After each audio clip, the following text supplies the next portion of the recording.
Nos acompaña en esta ocasión nuestra hermana Leti Loch, de acá de Patricia.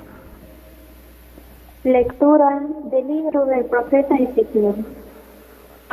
Esto dice el Señor: si ustedes dicen, no es justo el proceder del Señor, escucha, casa de Israel, con que es injusto mi proceder. ¿No es más bien el proceder de ustedes el injusto? Cuando el justo se aparta de su justicia, comete la maldad y muere por la maldad que cometió. Cuando el pecador se arrepiente del mal que hizo y practica la rectitud y la justicia, él mismo salva su vida. Si recapacita y se aparta de los delitos cometidos, ciertamente vivirá y no morirá. Palabra de Dios. Te alabamos, Señor. Recuerda, Señor, que tu misericordia es eterna. Recuerda, Señor, que tu misericordia es eterna. Señor, enséñame tus caminos, instrúyeme en tus sendas. Haz que camine con lealtad. Enséñame, porque tú eres mi Dios y Salvador, y todo el día te estoy esperando. Recuerda, Señor, que tu misericordia es eterna. Recuerda, Señor, que tu ternura y tu misericordia son eternas. No te acuerdes de los pecados ni de las maldades de mi juventud. Acuérdate de mí con misericordia, por tu bondad, Señor. Recuerda, Señor, que tu misericordia es eterna.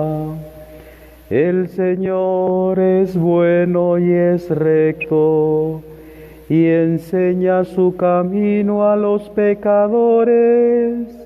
Hace caminar a los humildes con rectitud. Enseña su camino a los humildes. Recuerda, Señor, que tu misericordia es eterna. Lectura de la carta del apóstol San Pablo a los Filipenses. Hermanos, si alguna fuerza tiene una advertencia en nombre de Cristo, si de algo sirve una exhortación nacida del amor, si nos une el mismo espíritu, y si ustedes me profesan un afecto entrañable, llénenme de alegría, teniendo todos una misma manera de pensar, un mismo amor, unas mismas aspiraciones y una sola alma. Nada hagan por espíritu de rivalidad ni presunción.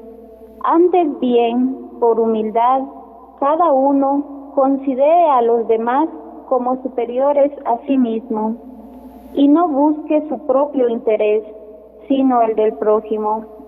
Tengan los mismos sentimientos que tuvo Cristo Jesús. Cristo, siendo Dios, no consideró que debía aferrarse a las prerrogativas de su condición divina, sino que, por el contrario, se anonadó a sí mismo, tomando la condición de siervo, y se hizo semejante a los hombres. Así, hecho uno de ellos, se humilló a sí mismo y por obediencia aceptó incluso la muerte, y una muerte de cruz. Por eso Dios lo exaltó sobre todas las cosas y le otorgó el nombre que está sobre todo nombre, para que al nombre de Jesús todos doblen la rodilla en el cielo, en la tierra y en los abismos, y todos reconozcan públicamente que Jesucristo es el Señor, para gloria de Dios Padre. Palabra de Dios. Te alabamos, Señor.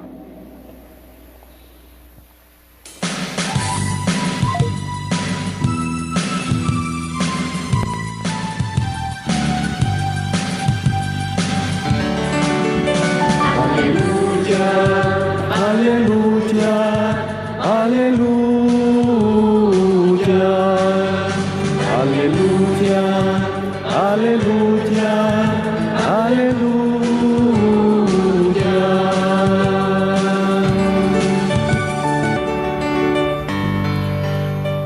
El Señor esté con ustedes y con tu espíritu. Lectura del Santo Evangelio según San Mateo. Gloria a ti, Señor. En aquel tiempo Jesús dijo a los sumos sacerdotes y a los ancianos del pueblo: ¿qué opinan de esto? Un hombre que tenía 2 hijos fue a ver al primero y le ordenó: hijo, ve a trabajar hoy en la viña. Él le contestó: ya voy, Señor. Pero no fue. El padre se dirigió al segundo y le dijo lo mismo. Este le respondió: no quiero ir. Pero se arrepintió y fue. ¿Cuál de los 2 hizo la voluntad del Padre? Ellos respondieron: el segundo. Entonces Jesús les dijo: yo les aseguro que los publicanos y las prostitutas se les han adelantado en el camino del reino de Dios, porque vino a ustedes Juan, predicó el camino de la justicia y no le creyeron. En cambio, los publicanos y las prostitutas sí le creyeron. Ustedes ni siquiera después de haber visto se han arrepentido ni han creído en él. Palabra del Señor. Gloria a ti, Señor Jesús.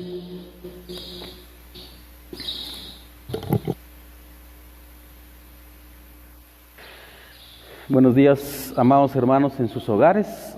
Creo que el mensaje o lo que quiere decir en este día la liturgia es muy claro. Sin embargo, vamos a tocar 2 puntos. Un punto sería la explicación teológica de qué está diciendo Jesucristo. En el momento histórico, tanto en el pasado como en el tiempo de Jesucristo. Y un segundo momento vamos a ver más bien a aplicarlo a nuestra propia realidad, la nuestra, hoy, siglo XXI, hombres del año 2020. Vayamos entonces al primer punto. La semana pasada decíamos, los que siguieron la Santa Eucaristía, decíamos de que tomábamos unas palabras, las palabras últimas del Evangelio, los primeros serán últimos y los últimos los primeros. Y hoy se dirige la palabra casi por el mismo tema, pero con un punto diferente. La semana pasada era, el tema era la bondad de Dios, porque los judíos rechazaban a los que no eran de pueblo judío, es decir, a los paganos. Pero hoy más o menos lleva el mismo mensaje, pero también va por otro punto un poco más fuerte. Se trata de la voluntad de Dios, o más bien, vamos a decirlo de esta otra manera mejor, de la obediencia. De eso se trata, de la obediencia de nosotros hacia Dios. Eso es como lo que va a estar debajo de todo lo que vamos a decir. Arranquemos entonces. Primero vamos a decir, como decíamos la semana pasada, el pueblo elegido, el pueblo de Israel, él se siente también elegido, se siente, precisamente por eso es un signo de amor. Ellos se sienten amados por Dios, pero ese ser elegido y ser amado por Dios conllevaba una misión que tenía que salir a hacer luz de las naciones, como dice Isaías. Pero eso tristemente no lo cumplió Israel. Por eso es que decía Jesucristo, ellos siendo los primeros, ahora van a ser los últimos. Y hoy arranca también de una manera similar, ¿verdad? O sea, miren, nosotros no somos judíos y por eso no sentimos como el golpe el chipotazo que les da Jesucristo en la cara a los judíos. Y lo más chistoso es, por decirlo de esa manera, es que Jesucristo está cuestionando a los dirigentes del pueblo judío, y ellos no se dan cuenta también que está hablando Jesucristo de sí mismo, de ellos mismos, del mismo pueblo. Entonces,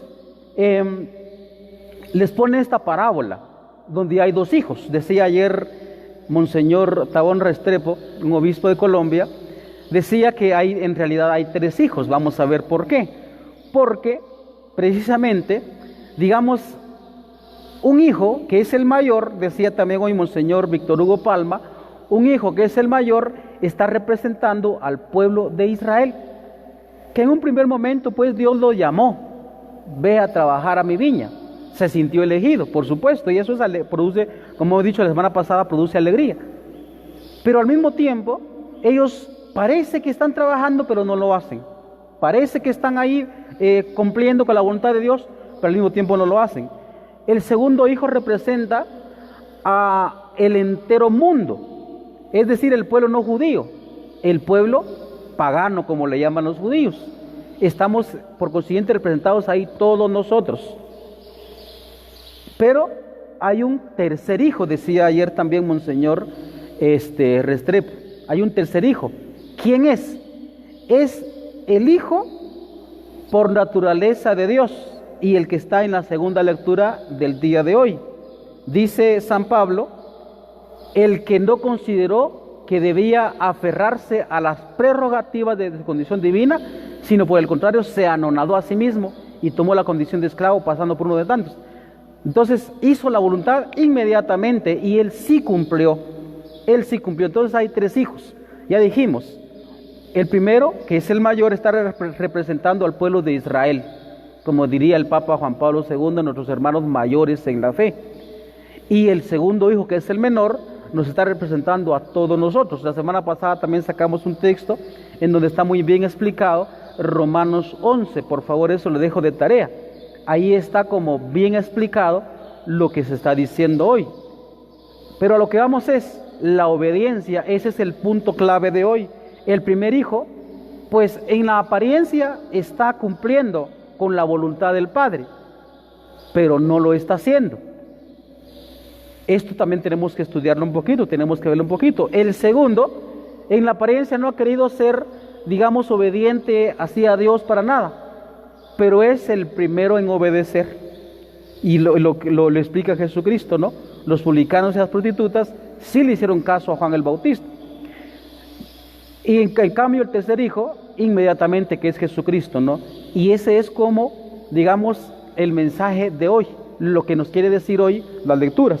El obedecer inmediatamente a Dios sin ponerle ninguna traba, simple y sencillamente se cumple por amor.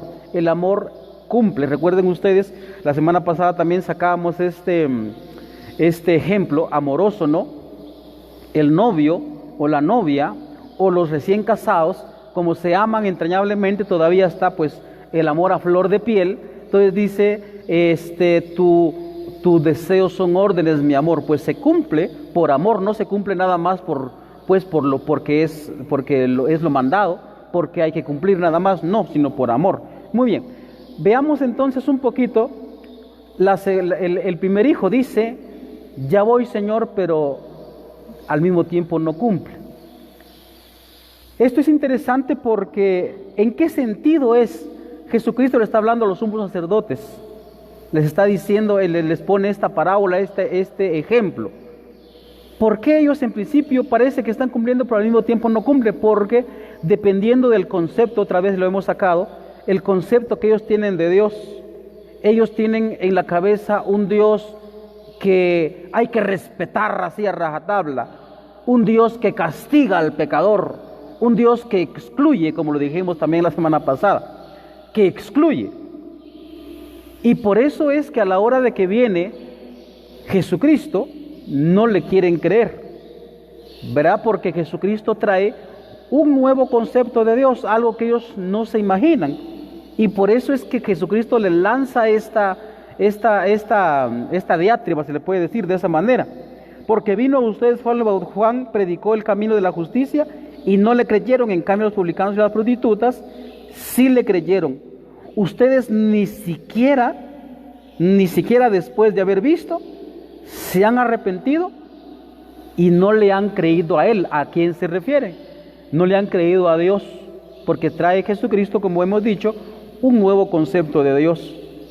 Un nuevo concepto de Dios que no les cabe en la cabeza. Entonces, en la apariencia, los judíos o los sacerdotes en aquella época, en la apariencia estaban cumpliendo, pero después ya se ve que no. Fíjense que esto que lanza, como digo, como nosotros no somos judíos, no lo logramos captar como muy bien. Pero cuando Jesucristo les dice, yo les aseguro que los publicanos y las prostitutas le llevan a ustedes la delantera en el reino de Dios, miren, eso es un chipotazo bien dado. Vamos a traducirlo.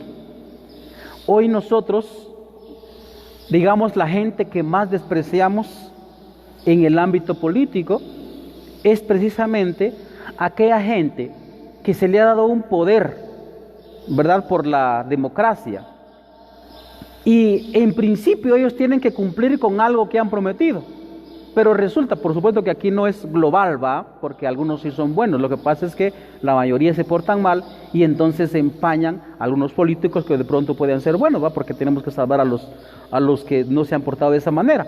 Pero tristemente la mayoría se comporta como corrupto, es decir, se apodera de los bienes del pueblo. Uno se entera que a veces los alcaldes o los presidentes, ¿verdad?, que venden, por ejemplo, parte de un país, o venden el agua de un país, o venden el agua de un pueblo, o venden la luz de un pueblo y todo lo privatizan, ¿no? Y entonces eso da coraje. Entonces, ¿eso cómo se le llama? Se le llama corruptos. Imagínense que, como digo, lo voy a traducir. Que Cristo hoy viniera a nosotros y nos dijera: yo les aseguro a ustedes que los corruptos políticos y las prostitutas van a entrar primero al reino de Dios, y no ustedes, sacerdotes, catequistas, ministros, Acción Católica, Renovación Carismática, cursillos de cristiandad, emproístas, caminantes, grupo neocatecumenal. Ustedes van a entrar después. Señor bendito, eso es bien duro, ¿no? Ven que suena bien duro. Entonces, aquí ya viene la segunda parte, la aplicación para nuestra propia vida. Hermanos, digamos, a mí también, como exactamente lo dije la semana pasada, este texto es uno de los que más me da pavor, me da escalofríos, porque se supone, en el caso de la mayoría que participamos en la Eucaristía los domingos, ahora por lo menos de manera virtual, se supone que hemos sido bautizados desde chiquititos, ¿no?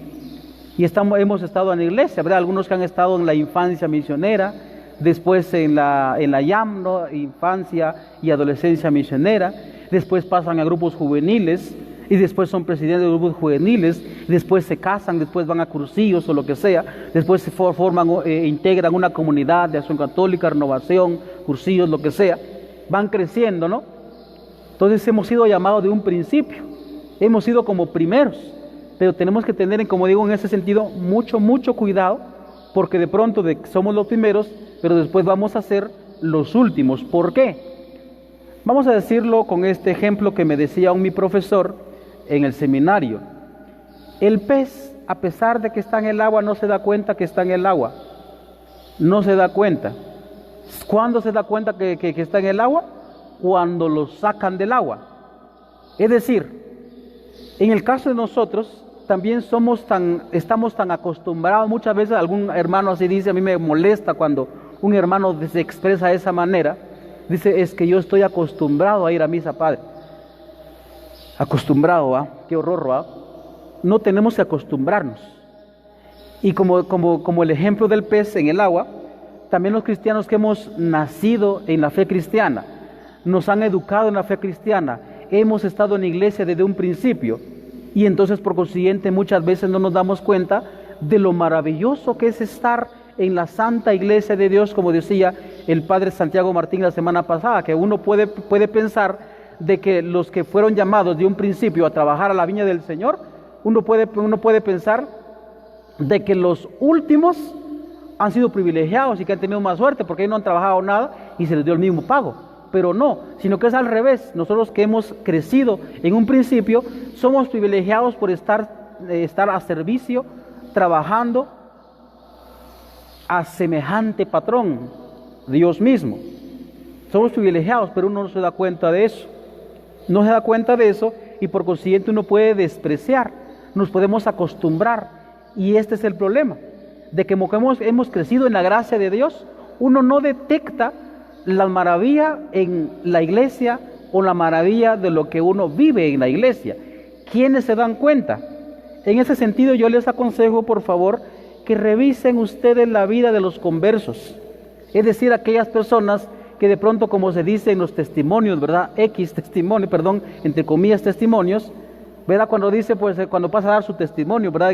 Especialmente, tanto en el ámbito de los hermanos no católicos, ¿verdad? Que van a dar su testimonio, yo era un borracho, que yo era un mujeriego, que yo era un no sé qué, yo era no sé cuánto, y ahora, gloria a Dios, ahora ya soy salvo, ahora ya soy libre, ahora ya creo en Cristo. Bueno, pues cuando lo dicen de esa manera, revisen por favor el testimonio de los conversos. En la iglesia tenemos aquí en Guatemala, yo tenía el privilegio de ver, por ejemplo, a un converso, es científico, que era científico ateo, el famoso Ricardo Castañón. Entonces él da su testimonio y él expresa la maravilla que experimentó cuando se dio cuenta qué significó entrar en la fe cristiana. También el converso de un protestante, el famoso predicador católico, ex pastor protestante, Fernando Casanova, y él saca un programa en una televisión católica, dice, estoy en casa, y el experimentar entrar en la iglesia es una maravilla. Ellos lo experimentan, nosotros como que no tenemos, como que nos hace falta eso. Por eso yo les aconsejo a ustedes que revisen por lo menos estos dos que les he dicho. Hay más, por supuesto que hay más, otras personas por ahí que se han convertido y que han visto la maravilla de entrar en la iglesia. Ellos se dan cuenta lo que nosotros muchas veces que estamos en el principio no nos damos cuenta. Por eso la aplicación en este caso tenemos que tener bastante cuidado, porque si hemos crecido en la iglesia y hemos sido los primeros, de pronto vamos a ser los últimos, porque vemos la maravilla todo el tiempo, la Eucaristía, la predicación, todo lo que significa la sabiduría divina que Dios nos ha inyectado a través de la fe y que nosotros poco a poco vamos estudiando. Pero podemos acostumbrarnos y podemos entonces por consiguiente no darnos cuenta de dónde estamos. En cambio, alguien que de pronto es un matón, que es un mujeriero, o que pues una prostituta, o que incluso que ha abortado, cosas por el estilo, ojo que no estoy dando créditos para eso, no estoy diciendo que aborten, pero gente que se ha comportado así de esa manera, de pronto nos va a llevar a nosotros la delantera. Y como digo, a mí me da bastante miedo, ¿saben por qué? Porque así como, perdonen que les he repetido mucho esto ahorita, ¿no?